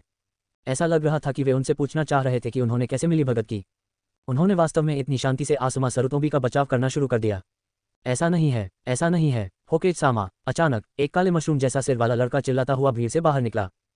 होकेज सामा, माइट गाई हौंकते हुए सैंडाइम के पास आया। माइट गाई, अगर तुम्हें कुछ कहना है तो बस मुझे बताओ। जब सरुतोबी हिरुजेन ने माइट गाई को बाहर भागते देखा तो उन्हें पता था कि स्थिति बेकाबू दिशा में विकसित हो रही थी, लेकिन वह माइट गाई से पूछे बिना नहीं रह सका कि क्या हुआ। होकेज, मैंने अभी यहाँ पूरी प्रक्रिया देखी। सरुतोबी आसुमा ने उचिहा कबीले के योद्धाओं का अपमान करते हुए कहा कि उचिहा कबीले के योद्धाओं की आंखें लाल थीं, और यह भी कहा कि उचिहा कबीले के सभी सैन्य कारनामे लीक से हटकर किए गए थे। ये वह नहीं है जो आप सब कहते हैं। माइट गाई ने सभी को अधीरता से समझाया। यह उल्लेख करने की आवश्यकता नहीं है कि जब वह निंजा स्कूल में थे तब उन्हें उचिहा मान्य से बहुत सारे उपकार मिले थे। उनके पिता की 7 मिस्ट निंजा के साथ लड़ाई में मृत्यु हो गई। उनके पिता ने एक बार उन्हें विशेष रूप से बताया था कि उचिहा कबीला एक भरोसेमंद कॉमरेड इन आर्म्स था और उसने कई बार उसे बचाया था। माइट गाई को भी लगा कि उसे भावनात्मक और तर्कसंगत रूप से खड़ा होना चाहिए। सरुतोबी आसुमा, क्या माइट गाई ने जो कहा उसमें कोई सच्चाई है? सरुतोबी हिरुजेन ने सरुतोबी आसुमा से गुस्से से पूछा। वह इसलिए नाराज नहीं थे क्योंकि सरुतोबी आसुमा ने ऐसा किया था, बल्कि इसलिए नाराज थे क्योंकि यह मामला सार्वजनिक हो गया था। हो सकता है गाई, तुम बस बकवास कर रहे हो। मैंने उचिहा कबीले का अपमान नहीं किया। सरुतोबी आसुमा का चेहरा बेहद विकृत था। उसने नाराजगी से माइट गाई की ओर देखा और कहा, हाँ, मैंने अभी देखा, सरुतोबी आसुमा ने उचिहा कबीले का अपमान किया। मैंने भी देखा। होकेज, माइट गाई ने जो कहा वह सच है। आसुमा सरुतोबी की सही और गलत को भ्रमित करने की क्षमता बेहद भयानक है। कोट। जैसा कि कहा जाता है, जो पक्षी सबसे पहले अपना सिर बाहर निकालता है उसे गोली मार दी जाती है। अब पहला पक्षी उड़ चुका है। जो लोग नाराज थे लेकिन स्वाभाविक रूप से बोलने की हिम्मत नहीं कर रहे थे, उन्हें इस समय कोई डर नहीं था। सरुतोबी आसुमा, जिसने युद्ध के मैदान में लगभग कोई मदद नहीं की, ने वास्तव में उचिहा कबीले का अपमान किया, जिनकी जल देश में हताहतों की संख्या 80% तक थी, और उनके सैन्य कारनामों को चोरी के रूप में वर्णित किया। लॉर्ड होकेज, मुझे आशा है कि आप मुझे उचित स्पष्टीकरण दे सकते हैं। उचिहा, कई ने व्यंग्य किया। उसने सरुतोबी हिरुजेन की ओर देखा, जिसका चेहरा बेहद बदसूरत था। उन्होंने कड़े स्वर में सरुतोबी हिरुजेन से सवाल किया, और जो पहले सत्य नहीं जानते थे, अब जब उन्होंने सभी के उत्तर सुने तो उनके चेहरे एकदम बदल गए। उन्हें उम्मीद नहीं थी कि सरुतोबी आसुमा इतने साहसी होंगे। दरअसल उन्होंने खूनी लड़ाई लड़ने वाले सैनिकों का अपमान किया, और ऐसे बहुत से लोग थे जिन्होंने उसके लिए सच्चाई को छुपाया। इस घटना से वे भयभीत हो गए। यदि उन्हें भविष्य में कोनोहा के लिए खूनी लड़ाई लड़नी पड़े और सरुतोबी आसुमा द्वारा भी धोखा दिया जाए तो उन्होंने उस समय के दृश्य की कल्पना करने की हिम्मत नहीं की। आसुमा सरुतोबी ने युद्ध के मैदान में लड़ रहे योद्धाओं का अपमान करने की हिम्मत कैसे की? लॉर्ड होकेज, आपको मुझे स्पष्टीकरण देना होगा। हाँ, लॉर्ड होकेज, आपको हमारे लिए स्पष्टीकरण मांगना चाहिए। एक व्यक्ति जिसने युद्ध के मैदान में कभी खून की एक बूंद भी नहीं बहाई, वह अपनी इच्छा से युद्ध के मैदान में योद्धाओं का अपमान क्यों कर सकता है? हमारे पास स्पष्टीकरण होना चाहिए। व्याख्या करना। कोट। कोनोहा में जिन परिवारों पर सरुतोबी कबीले द्वारा गुप्त रूप से अत्याचार किया गया था, उन्होंने होकेज पर हमला करने का बीड़ा उठाया। 11 पर हर दिन पढ़ने का आनंद लें, 100 रिचार्ज करें और 500 VIP अंक प्राप्त करें। अध्याय 9। व्याख्या करना। कोट। फिर अधिक से अधिक लोग कबूल करने के लिए चिल्लाने लगे। आवाजें आकाश में गूंज उठी। इस समय सरुतोबी आसुमा, जिस पर हजारों लोग इशारा कर रहे थे, पहले से ही भयभीत थी। आसुमा सरुतोबी, आपको अभी उचिहा कबीले में सभी से माफी मांगनी चाहिए। सरुतोबी हिरुजेन को अब अपने बेटे की परवाह नहीं थी। वह सरुतोबी आसुमा पर चिल्लाया। केवल वही होकेज हो सकता है जिसे हर कोई पहचानता हो। एक बार जब वह सभी की मान्यता खो देता है तो वह स्वाभाविक रूप से होकेज के रूप में अस्तित्व में नहीं रहेगा। जैसा कि कहा जाता है, पानी नाव को ले जा सकता है लेकिन पलट भी सकता है। इसके अलावा सरुतोबी हिरुजेन पदभार संभालने के बाद से होकेज के रूप में अपना अधिकार बना रहे हैं। सरुतोबी आसुमा के कारण आज हुई घटना बेकाबू बिंदु पर पहुंच गई है। अब एकमात्र तरीका यह है कि सभी के दिलों में गुस्सा कम करने के लिए सरुतोबी आसुमा से ईमानदारी से माफी मांगने के लिए कहा जाए। आसुमा सरुतोबी अपने पिता की चिल्लाहट से चौंक गया। सरुतोबी आसुमा, जाओ और अभी उचिहा कबीले से माफी मांगो। सरुतोबी हिरुजेन फिर से सरुतोबी आसुमा पर चिल्लाया। सरुतोबी आसुमा पहले तो थोड़ा अनिच्छुक थे और बहस करना चाहते थे, लेकिन अपने पिता की आंखों में वो गुस्सा देखने के बाद जो उसने पहले कभी नहीं देखा था, वो अवाक रह गया। मैं पूरी तरह से डर गया था। मुझे स्थिति की गंभीरता का एहसास हुआ। अभी जाओ। सरुतोबी हिरुजेन ने आसुमा सरुतोबी को जवाब देने का मौका नहीं दिया। उसकी आंखें क्रोध से भरी थीं। उन्होंने कठोर स्वर में आसुमा सरुतोबी से कहा। हाँ, सरुतोबी आसुमा ने अपने पिता की ओर देखने की हिम्मत नहीं की। उत्तर देने के बाद वह कदम दर कदम उचिहा मान्य की ओर ऐसे चला जैसे उसके पैरों के नीचे कोई बहुत बड़ा बोझ हो। जैसे ही सरुतोबी आसुमा नीचे झुके, उन्हें उचिहा मान्य ने रोक दिया। मुझसे माफी मत मांगो, आपको पूरे उचिहा कबीले की जरूरत है। कोनोहा में मरने वाली सभी आत्माओं के लिए उचिहा कबीला घुटने टेककर माफी मांगता है। उचिहा मान्य की आंखों में घृणा स्पष्ट थी। क्या आप चाहते हैं कि मैं घुटनों के बल बैठ जाऊं? सरुतोबी आसुमा ने अविश्वास में उचिहा मान्य से पूछा। वह होकेज का पुत्र है। पूर्वजों की पूजा के अलावा किसी की हिम्मत नहीं हुई कि वह घुटने टेककर माफी मांग सके। क्या कोई रास्ता नहीं है? क्या आप हल्के से सॉरी कह रहे हैं? क्या ये घायल और मृत योद्धाओं के टूटे हुए दिलों को सांत्वना दे सकता है? उचिहा मान्य ने व्यंग्य के साथ पूछा। घुटने टेको और माफी मांगो। उचिहा कबीले का एक निंजा अचानक चिल्लाया। घुटने टेको और माफी मांगो। आसपास के अधिकांश लोग तुरंत उत्तेजित हो गए। उन सभी ने सरुतोबी आसुमा को घुटने टेकने और उचिहा कबीले से माफी मांगने के लिए कहा। तुम लोग, आसुमा सरुतोबी उन लोगों को देखता रहा जिन्होंने उसे डांटा था, मानो वह उनमें से हर एक को अपने दिल में याद करना चाहता हो। सरुतोबी अസുमा, अभी घुटने टेकें और उचिहा कबीले से माफी मांगे। सरुतोबी हिरुजेन फिर से सरुतोबी अസുमा पर चिल्लाया, लेकिन उसने हिम्मत नहीं की और सरुतोबी अസുमा को इसके बारे में सोचने के लिए थोड़ा और समय नहीं दे सका। इससे जनता में आक्रोश फैलेगा। इससे सीधे तौर पर उनके होकेज की नींव हिल जाएगी। पिताजी, मैं नहीं चाहता। जल्दबाजी में आसुमा सरुतोबी अपने पिता के निर्देशों को भी भूल गए। सरुतोबी हिरुजेन ने एक बार कहा था कि इससे उनके सामने उन्हें पिता कहने पर कोई असर नहीं पड़ेगा। वह उसे केवल तीसरी पीढ़ी ही कह सकते थे। जब अസുमा सरुतोबी ने एक शब्द कहा, सरुतोबी हिरुजेन को एहसास हुआ कि कुछ बुरा होने वाला है और उसने तुरंत अസുमा सरुतोबी को रोका। घुटने टेके और तुरंत उचिहा कबीले से माफी मांगे। सरुतोबी हिरुजेन की आवाज़ फिर उठी। उसके चेहरे का गुस्सा अब छुप नहीं पा रहा था। गुडोंग, अസുमा सरुतोबी ने हिरुजेन सरुतोबी के चेहरे पर गुस्सा देखा। वह अपनी लार निगलने से खुद को नहीं रोक सका। उसके माथे पर गर्म पसीना चढ़ने लगा। धीरे धीरे उसकी आंखें डरावनी हो गईं। घुटने टेको और माफी मांगो। सरुतोबी हिरुजेन ने देखा कि सरुतोबी आसुमा ने कोई कदम नहीं उठाया है। उसने फिर गुस्से से कहा। सरुतोबी आसुमा फिर से डर गई। His knees bent down involuntarily. पाह, सरुतोबी हिरुजेन के घुटने जमीन पर गिर गए। मुझे उचिहा कबीले के योद्धाओं और आत्माओं का अपमान नहीं करना चाहिए था। मुझे क्षमा करें। सरुतोबी आसुमा ने दांत पीसकर ये शब्द उगल दिए। फिर उसने जल्दी से उठने की कोशिश की। हालांकि उचिहा मान्य ने उसे दबाए रखा। 3 कोटो और 9 धनुष। उचिहा मान्य ने जमीन पर घुटनों के बल बैठे सरुतोबी आसुमा को देखा और ठंडे स्वर में कुछ शब्द बोले। क्या? उचिहा मान्य ने जो कहा उसे सुनने के बाद सरुतोबी आसुमा तुरंत क्रोधित हो गए और खड़े होने की कोशिश की। हालांकि उचिहा मान्य ने उसे एक हाथ से पकड़ लिया और वह खड़ा नहीं हो सका। असंभव। 3 धनुष और 9 धनुष बिल्कुल असंभव हैं। सरुतोबी आसुमा ने जमीन पर घुटने टेक दिए और गुस्से में उचिहा मान्य को चिल्लाया। 3 धनुष और 9 धनुष प्राचीन काल से चली आ रही एक रस्म है। आमतौर पर इसका उपयोग अपने मृत पूर्वजों की पूजा करने के लिए किया जाता है। इस दौर में निंजा का रुतबा बेहद खास है। यहाँ तक कि डेम्यो जो किसी देश में सत्ता में है, उसने निंजाओं को घुटने टेकने और उसकी पूजा करने की हिम्मत नहीं दी। अब उचिहा मान्य चाहता है कि वह उचिहा कबीले को 3 बार और 9 बार प्रणाम करे। सरुतोबी आसुमा इससे कैसे सहमत हो सकते हैं? आपने उन योद्धाओं का अपमान किया जो आपकी रक्षा करते हुए मर गए। आप 3 धनुष और 9 धनुष क्यों नहीं कर सकते? उचिहा वान ने जोरदार आवाज में कहा। फिर उसने सरुतोबी आसुमा का दाहिना हाथ दबाया और जोर लगाया। सरुतोबी आसुमा का शरीर तुरंत नीचे गिर गया। उसके घुटनों पर गहरा निशान रह गया। नहीं, बिल्कुल नहीं। हालांकि उनके घुटनों में बहुत दर्द था। सरुतोबी आसुमा ने अभी भी अपने दांत भींचे और कहते रहे, क्यों नहीं? तुम उन योद्धाओं का अपमान करते हो जो तुम्हारी रक्षा कर रहे हैं। हम उन्हें 3 बार प्रणाम और 9 बार प्रणाम क्यों नहीं कर सकते? क्या आप उसे वह जीवन वापस देने जा रहे हैं जो आपने बचाया था? इस समय एक आदमी जिसका दाहिना आधा हिस्सा पट्टियों में लिपटा हुआ था और खून के निशान थे, खड़ा हुआ और उसने सरुतोबी आसुमा से तेज आवाज में पूछा, आज या तो उन सैनिकों को अपनी जान वापस दे दो या 3 धनुष और 9 धनुष का अनुष्ठान करें। अचानक एक अज्ञात परिवार का एक अन्य व्यक्ति खड़ा हुआ और वीर से अपील की, हाँ, या तो आप या आपका जीवन, या तो 3 धनुष और 9 धनुष का अनुष्ठान करें, या तो अपने जीवन का बदला चुकाओ या 3 कोतों और 9 धनुषों का अनुष्ठान करो। Quote dot dot dot dot dot dot quote. मैदान पर अनगिनत लोग चिल्ला रहे थे। ये ध्वनि आकाश और पृथ्वी को हिलाने जैसी थी। यह आसान नहीं होगा, शिक्षक। जिरिया ने अपने कानों में गड़गड़ाहट की आवाज़ सुनी और धीरे से अपना सिर हिलाया। लेकिन उनके हाव भाव बिल्कुल नहीं बदले। इस समय जिरिया को अपने शिक्षक के लिए बिल्कुल भी खेद नहीं हुआ। उसने पाया कि उसके शिक्षक बदल गए हैं। वर्तमान कोनोहा वह कोनोहा नहीं लग रहा था जिसकी उन्होंने कल्पना की थी। साथ ही सुनाडे और ओरोचिमारू ने भी उनके सामने के दृश्य को उदासीनता से देखा। बिल्कुल कोई सहानुभूति नहीं थी। उनके दिलों में अभी भी कुछ खुशी थी। क्या आप 3 बार प्रणाम और 9 बार झुक सकते हैं? उचिहा मान्य ने सरुतोबी आसुमा से फिर पूछा। मैं। इस पल में आसुमा सरुतोबी पूरी तरह से स्तब्ध रह गई। उसे उम्मीद नहीं थी कि उसने उचिहा कबीले का अपमान किया है। वास्तव में हर कोई चाहता था कि उसे इसकी कीमत अपनी जान देकर चुकानी पड़े। इस समय आसुमा सरुतोबी का माथा। हर दिन डबल 11 रीडिंग 100 रिचार्ज करें और 500 वीआईपी पॉइंट प्राप्त करें। अध्याय 10। क्या आप 3 धनुष और 9 धनुष समारोह करने में सक्षम हैं? उचिहा मान्य ने देखा कि सरुतोबी आसुमा ने अभी तक उत्तर नहीं दिया है। उसने जोर से पूछा, मैं ये कर सकता हूँ। सरुतोबी आसुमा ने अवचेतन रूप से कहा। उसने अवचेतन रूप से सोचा कि यदि उसने 3 बार और 9 बार झुकना नहीं चुना तो उसे मरना होगा, और वह स्पष्टतः मरना नहीं चाहता था। आओ शुरू करें। आसुमा सरुतोबी का जवाब सुनने के बाद उचिहा मान्य ने अपना हाथ छोड़ दिया। आसुमा सरुतोबी धीरे धीरे उठ खड़ी हुई। फिर उसका शरीर धीरे धीरे झुकने लगा।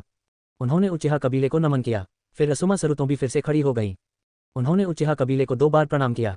3 बार झुकने के बाद आसुमा सरुतोबी के घुटने धीरे धीरे मुड़ने लगे। जमीन पर घुटनों के बल बैठे आसुमा सरुतोबी का आधा शरीर नीचे झुका हुआ था। उसका माथा धीरे से जमीन को छू गया। धमाके, बमुश्किल सुनाई देने योग्य दुर्घटनाग्रस्त ध्वनि सुनाई दी।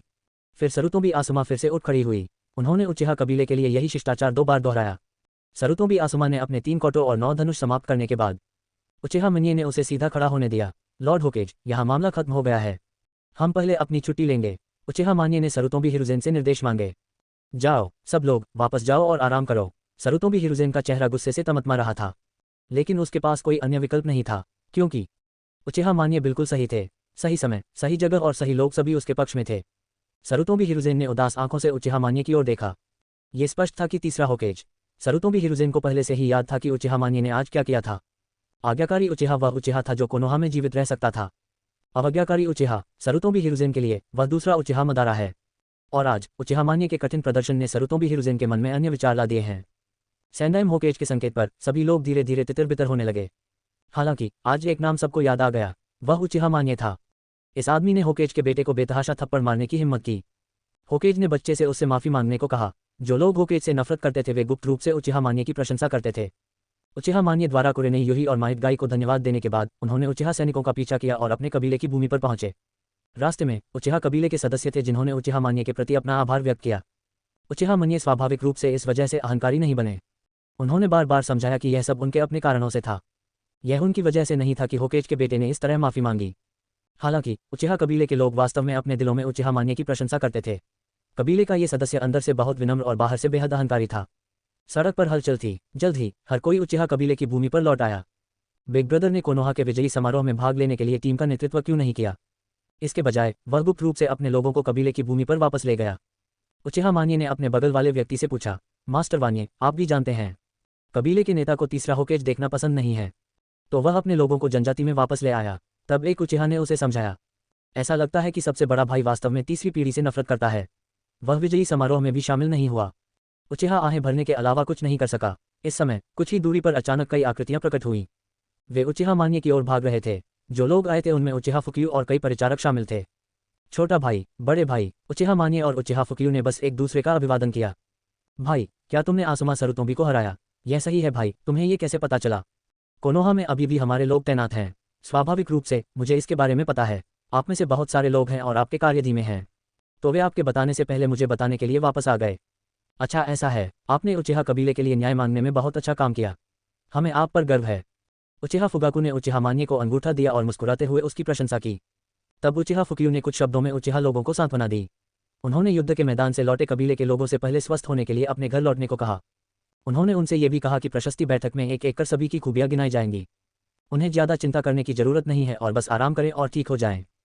सबके चले जाने के बाद उचिहा मान्य भी अलविदा कहने के लिए तैयार थे, लेकिन उन्हें उचिहा फुकियू ने रोक दिया। उन्होंने उचिहा मान्य को रात के खाने के लिए अपने घर ले जाने पर जोर दिया। उचिहा मान्य उसे मना नहीं सका, इसलिए उसे उचिहा फुकियू रात के खाने के लिए अपने घर ले गया। मान्य की भाभी उचिहा मिकोटो ने एक शानदार रात्रिभोज तैयार किया। उचिहा मान्य ने खूब खाया। रात के खाने के बाद उचिहा मान्य ने उचिहा फुकियू के बार बार रुकने के अनुरोध को नजरअंदाज कर दिया और अपने खाली घर लौटने पर जोर दिया। वह एक अद्भुत स्वप्न में पड़ गया। आज उचिहा कबीले के लिए खुशी का दिन है, क्योंकि वर्तमान होकेज के बेटे ने वास्तव में उचिहा कबीले के लिए 3 कोटो और 9 धनुष का महान समारोह किया था। इसी प्रकार सर्जक उचिहा मान्य का नाम भी उचिहा कबीले के सदस्यों द्वारा दृढ़ता से याद किया गया था। अगले दिन उचिहा मान्य उस बड़ी हवेली से अकेले बाहर चला गया जो उसकी थी। क्या आप आज भी वहां साइन इन कर रहे हैं? उचिहा कबीले की सड़कों पर चलते हुए उचिहा मान्य ने अपनी ठुड्डी पर हाथ फेरा और धीरे से सोचा, अरे ऐसा नहीं है। उचिहा मान्य ने अपनी आंखें नर्म की और ध्यान से आगे देखा। उसने चेरी के पेड़ के नीचे बेजान आंखों वाले काले बालों वाले लड़के को खड़ा पाया। उचिहा मान्य धीरे धीरे आगे बढ़े। लड़के ने ध्यान नहीं दिया कि कोई चुपचाप उसके पास आ रहा है। इताची। उचिहा मान्य की हथेली अचानक उचिहा इताची के पतले कंधे को छू गई और धीरे से पुकारा, ओह यह मेरे चाचा हैं। उचिहा मान्य की अचानक उपस्थिति से उचिहा इताची भयभीत नहीं हुई। उसने अपना सिर घुमाया और धीरे से उत्तर दिया। उचिहा इताची का शांत रूप देखकर उचिहा मान्य को पता था, ऐसा लगता है जो होना था वो तो हो ही गया। उचिहा फुगाकू उचिहा इताची को युद्ध के मैदान में लाया। इताची एक बात सोचने लगा, यानी कि जीवन का अर्थ क्या है। डबल 11 के दौरान हर दिन किताबें पढ़ें, 100 टॉप अप करें और 500 वीआईपी कूपन प्राप्त करें। अध्याय 11। इताची, इस युद्ध क्षेत्र से लौटने के बाद ऐसा लगता है कि आप एक अलग व्यक्ति बन गए हैं। उचिहा मान्य ने इताची के कंधे पर अपना हाथ हटा लिया, इताची की बेजान आंखों को देखा और बहुत जटिल स्वर में कहा। वह वास्तव में अपने बड़े भाई की जादुई विचारधारा को समझ नहीं सका। यहाँ तक कि उनके जैसा किशोर भी युद्ध के मैदान में न जाने के लिए दृढ़ था, लेकिन इसका अनुभव लेने के लिए वह अपने लगभग 5 वर्षीय बेटे को युद्ध के मैदान में ले गया। आप क्या चाहते हैं कि 5 साल का बच्चा युद्ध के मैदान में क्या समझे? उचिहा मान्य ने अनुमान लगाया कि उसका बड़ा भाई इताची को यह बताना चाहता था कि कोनोहा में उसका स्थिर जीवन इन ताज़ा जीवन के गायब होने से प्राप्त हुआ था। वह चाहता था कि इताची को एहसास हो कि अब उसके पास जो कुछ भी है उसे पाना उसके लिए कितना कठिन है, और वह खुद को और अधिक प्रशिक्षित करना चाहता था। उचिहा मान्य उचिहा फुकियू की शिक्षा के तरीके से सहमत नहीं थे। चाचा, युद्ध क्या है? उचिहा इताची मान्य ने जो कहा उसे सुनने के बाद उनकी आंखें धीरे धीरे चमकने लगीं। उसने चेहरे पर आशा लाते हुए पूछा। जब उचिहा इताची युद्ध के मैदान में था तो उसकी मुलाकात एक मरते हुए दुश्मन निंजा से हुई। निंजा बमुश्किल सुनाई देने वाले स्वर में कहता रहा कि उसे पानी की जरूरत है। उचिहा इटाची द्वारा उस पर पानी डालने के बाद उसने उस व्यक्ति को स्पष्ट रूप से देखे बिना उचिहा इटाची को धन्यवाद कहा। लेकिन जब उसने अपनी आंखें खोली और उचिहा फुगाकू को उचिहा इटाची के पास देखा तो उसने तुरंत बिना किसी हिचकिचाहट के अपना कुनाई निकाला और उसे उचिहा इटाची पर घुमा दिया। इटाची ने भी अवचेतन रूप से अपना कुनाई बाहर निकाला। उसने अपना कुनाई उड़ाया और उस निंजा को मार डाला जिसने अभी अभी उसे धन्यवाद दिया था। उस समय उचिहा इटाची ने अपने पिता से पूछा कि वह आदमी अचानक उसे क्यों मारना चाहता था जबकि उसने कुछ भी नहीं किया था। लेकिन उचिहा फुगाकू ने उन्हें बताया कि यह एक युद्ध था। ये लोगों के बीच का युद्ध नहीं था बल्कि देशों के बीच का युद्ध था। उचिहा इटाची जानना चाहता था कि युद्ध क्या होता है। दो लोग जो एक दूसरे को नहीं जानते थे, जब वे मिले तो वे नश्वर शत्रु की तरह क्यों लड़ने लगे। इस चाचा का सामना करते हुए जिसका वह बचपन से सम्मान करता था, उचिहा इटाची ने बिना किसी हिचकिचाहट के अपने प्रश्न पूछे। युद्ध, इटाची, तुम सचमुच अलग हो। इटाची का सवाल सुनने के बाद उचिहा मान्य आहें भरने के अलावा कुछ नहीं कर सके। फिर उसने उचिहा इटाची को दिलचस्पी से देखा और जारी रखा। युद्ध हर किसी को अलग लग सकता है। मैं आपको युद्ध के बारे में अपनी व्यक्तिगत समझ बताऊंगा। हाँ, उचिहा इटाची ने धीरे से सिर हिलाया। मेरी राय में युद्ध एक गंदा खेल है। उचिहा मान्य ने शांति से कहा। खेल? युद्ध एक खेल क्यों है? जब उचिहा इटाची ने मान्य का उत्तर सुना तो वह चौंक गया और उसने जल्दी से पूछा। खेलों के बारे में उचिहा की समझ ये है कि वे लोगों के लिए अपने खाली समय में समय बर्बाद करने की गतिविधियां मात्र हैं। उचिहा इटाची जब बच्चा था तब से उसका इस तरह की चीज़ों से लगभग कोई संपर्क नहीं था। हाँ, युद्ध एक गंदा खेल है। प्रमुख देशों के शासक इस खेल के खिलाड़ी हैं। एक दूसरे से लड़ने वाले निंजा खेल में जीतने के लिए आवश्यक सभी उपकरण हैं। उचिहा मान्य ने उत्तर देना जारी रखा। अंकल, आप युद्ध की तुलना खेल से क्यों करते हैं? उचिहा इटाची ने कुछ देर तक इसके बारे में सोचा लेकिन वह इसका पता नहीं लगा सका। उसने मान्य से फिर पूछा। उचिहा इटाची जानना चाहती थी कि मान्य ने यह निष्कर्ष क्यों निकाला कि युद्ध एक खेल है। हे इटाची, क्या आप जानते हैं कि देशों के बीच युद्ध क्यों छिड़ते हैं? उचिहा मान्य 2 बार हंसे। उन्होंने उचिहा इटाची को कोई जवाब नहीं दिया। इसके बजाय उसने उससे पूछा। मुझे नहीं पता। उचिहा इटाची ने कुछ देर सोचा और उत्तर दिया। इटाची, अब तक 3 निंजा विश्व युद्ध हो चुके हैं। केवल एक ही कारण है कि निंजा दुनिया ने 3 युद्ध क्यों शुरू किए और वह है लालच। लालच? उचिहा इटाची ने आश्चर्य के संकेत के साथ भ्रमित स्वर में पूछा। यह सही है, ये लालच था। जब प्रथम निंजा विश्व युद्ध छिड़ गया। ये सब इसलिए है क्योंकि कोनोहा ने निंजा के देवता की पहली पीढ़ी को खो दिया है। इसके पास विशाल संसाधन भी हैं और सभी प्रमुख देश ईर्ष्यालु हैं, इसलिए उन सभी ने कोनोहा पर हमला कर दिया। दूसरा निंजा विश्व युद्ध भी ऐसा ही था। रेन कंट्री एक छोटे देश में सिमटने को तैयार नहीं थी, इसलिए उसने संसाधनों के लिए प्रतिस्पर्धा करने के लिए आयरन कंट्री, फायर कंट्री और विंड कंट्री के खिलाफ युद्ध शुरू किया। तीसरे युद्ध के लिए भी यही सच है। लाइटनिंग नेशन ने विंड नेशन पर चुपके से हमला करने का बीड़ा उठाया, जहां विंड शेडो गायब हो गया और बहुत सारे संसाधन लूट लिए। तब बिजली की भूमि ने चट्टान की भूमि और आग की भूमि पर युद्ध की घोषणा की। पानी की भूमि, जो शो देख रही थी, पाई का एक टुकड़ा पाने की चाहत में प्रमुख शक्तियों को एक दूसरे से लड़ते हुए देखकर युद्ध में शामिल हो गई। इससे निंजा दुनिया गड़बड़ हो गई। ये सुनने के बाद उचिहा इटाची ने एक पल के लिए सोचा और तुरंत उचिहा मान्य से पूछा। अंकल, क्या वे इन संसाधनों के बिना जीवित नहीं रह सकते? अन्यथा वे निंजाओं के जीवन की कीमत पर युद्ध क्यों शुरू करेंगे? उचिहा इटाची को इस बात पर पूरा यकीन था। मैंने उसे ऐसी किसी बात से धोखा नहीं देगा। इसीलिए उचिहा इटाची ने सोचा कि प्रमुख देशों के संसाधन बेहद दुर्लभ थे। यदि उन्होंने युद्ध शुरू नहीं किया तो उनके अपने देश में लोग भूख से मर जाएंगे। अन्यथा प्रत्येक देश अनगिनत सैनिकों के जीवन का बलिदान करने और दूसरे देशों के संसाधनों को पागलों की तरह लूटने के लिए क्यों तैयार होगा? इटाची, आप पहले से ही ये सोचने में बहुत अच्छे हैं, लेकिन इस बार आपने गलत अनुमान लगाया। 5 देशों के संसाधन हमेशा पर्याप्त रहे हैं और निवासी भूख से मरने से बहुत दूर हैं। उचिहा मान्य ने सबसे पहले इटाची की प्रशंसा की, फिर उन्होंने अपने जवाब से इनकार कर दिया। वे इस तरह क्यों लड़ रहे हैं? मान्य की व्याख्या सुनने के बाद उचिहा इटाची और भी अधिक भ्रमित हो गई। उसने उत्सुकता से पूछा। इटाची, क्या आप जानते हैं, पूर्व रेन कंट्री वास्तव में निंजा वर्ल्ड में एक महत्वहीन गांव था। वहां कोई राष्ट्रीय संगठन नहीं था। निवासी प्रमुख देशों की लड़ाई में फंस गए थे और उन्हें पर्याप्त भोजन भी नहीं मिल सका। उस समय रेन कंट्री को रेन विलेज कहा जाता था और सभी लोग चाहते थे कि उन्हें पर्याप्त भोजन मिले। यह मूल रूप से रेन विलेज के लिए एक कठिन इच्छा थी, लेकिन यह सब सलामेंडर हेंजो नाम के एक व्यक्ति द्वारा साकार किया गया था। रेन विलेज ने सैलामेंडर के बेहद शक्तिशाली हेंजो के साथ आसपास के निंजा गांवों पर तुरंत कब्जा कर लिया और जल्द ही रेन कंट्री बन गया, जो 5 महान देशों के बाद दूसरे स्थान पर था। उस समय रेन कंट्री के सभी निवासियों के पास खाने के लिए पर्याप्त भोजन था, लेकिन उसके बाद भी रेन कंट्री ने प्रमुख निंजा गांवों के खिलाफ युद्ध शुरू कर दिया, जिससे अंततः अपने ही देश में भारी नुकसान हुआ। इटाची, उन्होंने उस समय युद्ध क्यों शुरू किया? उचिहा मान्य ने यहाँ बात करना बंद कर दिया और इटाची से फिर से पूछा। मुझे नहीं पता, उचिहा इटाची ने सीधे उत्तर दिया। वह वास्तव में कल्पना नहीं कर सका कि रेन कंट्री ने पहले ही उनकी इच्छाओं को महसूस कर लिया था और उनका पेट भर दिया था। वे दूसरे देशों के संसाधनों को लूटने के लिए अनगिनत लोगों की जान क्यों कुर्बान करेंगे? नेवला, क्योंकि लोगों का पेट कभी नहीं भर सकता। Double 11 reading everyday fun, top up 100 और 500 वीआईपी पॉइंट प्राप्त करें। अध्याय 12। एक व्यक्ति कभी नहीं सोचेगा कि उसके पास बहुत अधिक भोजन है। कोई नहीं सोचेगा कि उसका घर बहुत बड़ा है। उचिहा मान्य ने इटाची को इशारा करने के लिए अपने हाथों का इस्तेमाल किया। उसने शांति से कहा, जब उसके पास छोटा घर होगा वह बड़ा घर चाहेगा। जब उसके पास एक बड़ा घर होता है तो वह जमीन का एक बड़ा टुकड़ा चाहता है। वे हर संभव प्रयास करेंगे, अत्यंत क्रूर और क्रूर तरीकों और परोपकार और नैतिकता से भरपूर तरीकों का समावेश। आओ और सारे संसाधन लूट लो। उचिहा मिनोए ने उचिहा इटाची की आंखों में देखा और आत्मविश्वास से कहा। मानिए की बातें सुनकर उचिहा इटाची दंग रह गया। He was stun for a while and said in confusion, uncle, वे ऐसे कैसे हो सकते हैं? इटाची उचिहा को समझ नहीं आया। वयस्कों द्वारा उसमें डाले गए मूल्यों के अनुसार उसे अपने सभी खिलौने अपने दोस्तों के साथ साझा करने चाहिए और जरूरतमंद लोगों की मदद करनी चाहिए। ये सच है कि आप बहुत अधिक चबा नहीं सकते। ये स्पष्ट रूप से वही है जो वयस्कों ने उसे बताया था। लेकिन वह ऐसा क्यों नहीं कर सकता? हालांकि इटाची को यह समझ में नहीं आया कि उचिहा मानिए ने क्या कहा, लेकिन मानिए के सम्मान में उचिहा इटाची ने फिर भी बहुत देर तक सोचा। इटाची, मानवीय इच्छाएं पहाड़ पर लुढ़कते पत्थरों की तरह हैं। एक बार जब वे शुरू हो जाती हैं तो उन्हें कभी रोका नहीं जा सकता। उचिहा मानिए ने धीरे से अपना सिर हिलाया। उसने कड़क आवाज में कहा, ऐसा क्यों हो रहा है? हम सभी जानते हैं कि आप बहुत अधिक चबा नहीं सकते। इटाची उचिहा अभी भी हैरान था। उसने फिर पूछा, लोगों में हर तरह की प्रकृति होती है, लालच उनमें से एक है। इटाची, क्या आपने कभी ऐसा बच्चा देखा है जो अपना जीवन दूसरों के साथ साझा करने को तैयार नहीं है? रहस्यमय तरीके से यह कहने के बाद उचिहा मानिए ने उचिहा इटाची से फिर से पूछा। कोट। उचिहा इटाची चुप थी। उसने वास्तव में ऐसे कई बच्चे देखे थे जो दूसरों के साथ साझा करने को तैयार नहीं थे, और उनमें से काफी संख्या में थे। कुछ बच्चे अपने मजबूत शरीर का फायदा उठाकर अपने से पतले बच्चों से खिलौने छीन लेते थे। ये वास्तव में वैसा ही था जैसा उचिहा मानिए ने कहा था। लेकिन ऐसा लग रहा था कि उचिहा इटाची बोलना चाहता था, लेकिन उसकी आवाज़ छोटी और छोटी होती गई। इस समय उचिहा इटाची स्पष्ट रूप से इस प्रश्न का उत्तर देने में असमर्थ थी। नेवला, इंसानों और जानवरों के बीच सबसे बड़ा अंतर यह है कि इंसान सोच सकते हैं, तर्कसंगत हैं और अपने स्वभाव पर लगाम लगा सकते हैं। यद्यपि लालच सबसे बड़े मानवीय स्वभावों में से एक है, यह अपरिहार्य नहीं है। लेकिन ऐसे लोग दुनिया में लगभग अनोखे होते हैं। इताची, आप भविष्य में ऐसे व्यक्ति बन सकते हैं। उचिहा मानिए ने उचिहा इताची के हाथों को धीरे से पकड़ लिया। उसने अपनी चमकदार काली आंखों में देखा और गंभीरता से कहा। ये जानते हुए कि उचिहा इताची भविष्य में क्या करेगी, उचिहा मानिए को यकीन था कि इताची एक ऐसा व्यक्ति बन सकता है।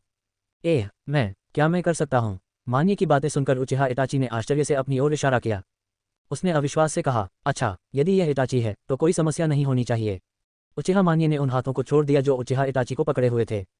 उन्होंने सकारात्मक कहा, क्या आप ऐसे इंसान हैं अंकल? उचिहा इताची ने मानिए की ओर देखा और खुशी से देखते हुए पूछा। मुझे, इटाची ने जो कहा उसे सुनने के बाद उचिहा मानिए धीरे से मुस्कुराए और कोई जवाब नहीं दिया। मैं शायद अभी तक ऐसा नहीं कर सकता। उचिहा मानिए ने गुप्त रूप से अपने डॉक्टर को अपने दिल में फ़ोन किया। उचिहा इटाची ने बिना उत्तर दिए मानिए की ओर विचारपूर्वक देखा। वे दोनों कुछ देर तक चुप रहे। थोड़ी देर के लिए दृश्य शांत हो गया। वैसे अंकल, क्या मैं आपसे एक बात और पूछ सकता हूँ? इटाची उचिहा ने अचानक फिर से चुप्पी तोड़ी। उसने आशा से मानिए से पूछा। ठीक है इताची, आगे बढ़ो और कहो। उचिहा मानिए ने सिर हिलाया। अंकल, क्या सचमुच जीवन निरर्थक है? उचिहा इताची ने सावधानी से पूछा। कुछ समय पहले जब इताची युद्ध के मैदान में था और मृत निंजाओं के लिए शोक मना रहा था तो उसकी मुलाकात ओरोचिमारू से हुई। उस समय ओरोचिमारू ने उचिहा इताची को मृतकों के लिए विलाप करते देखा और कहा कि मृतकों के लिए शोक करना व्यर्थ है। यदि मृत्यु का कोई अर्थ होता तो इसका अस्तित्व तभी होता जब वह इसका उपयोग कर सकता।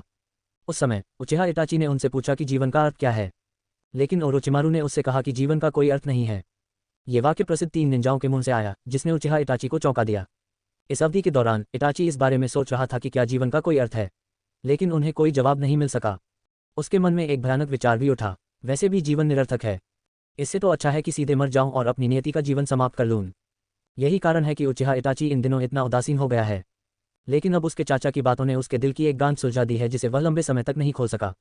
वह तुरंत जानना चाहता है कि उसके चाचा की जीवन के बारे में क्या समझ है। लेकिन उचिहा इताची भी डरती है। डर है कि उसके चाचा भी कहेंगे कि जीवन व्यर्थ है। उस स्थिति में वह भी हो सकता है। हे उचिहा मानिए 2 बार हंसे। इताची, किसी ने एक बार मुझसे कहा था कि पत्तों का गिरना किसी व्यक्ति की मृत्यु के समान है। उचिहा मानिए ने आसमान से गिर रहे चेरी ब्लॉसम का एक टुकड़ा उठाया। अपने हाथ में चेरी ब्लॉसम की पंखुड़ियों को देखते हुए वह हंसे और उचिहा इताची से कहा, चाचा, आप पत्तों की तुलना इंसानों से क्यों करते हैं? उचिहा इताची ने मानिए के हाथ की पंखुड़ियों को देखा और उम्मीद से पूछा। हालांकि उनके चाचा हमेशा उनके सवालों का जवाब देने के लिए अजीब रूपकों का इस्तेमाल करते थे, लेकिन जब भी वह अपने चाचा की कहानी सुनते थे तो उन्हें कहना पड़ता था। उचिहा इताची को एक नई समझ होगी, क्योंकि यह अंततः गिर जाएगी, मानव मृत्यु की तरह यह अंततः आएगी। उचिहा मानिए अपनी उंगलियों के बीच चेरी ब्लॉसम की पंखुड़ियों से खेलता था। उसने हल्के से उत्तर दिया। मानिए की उपमा सुनने के बाद उचिहा इताची की पुतलियां अचानक फैल गईं। उसने उचिहा मानिए के हाथ की पंखुड़ियों को कसकर देखा। हाँ, गिरते पत्ते मृत्यु के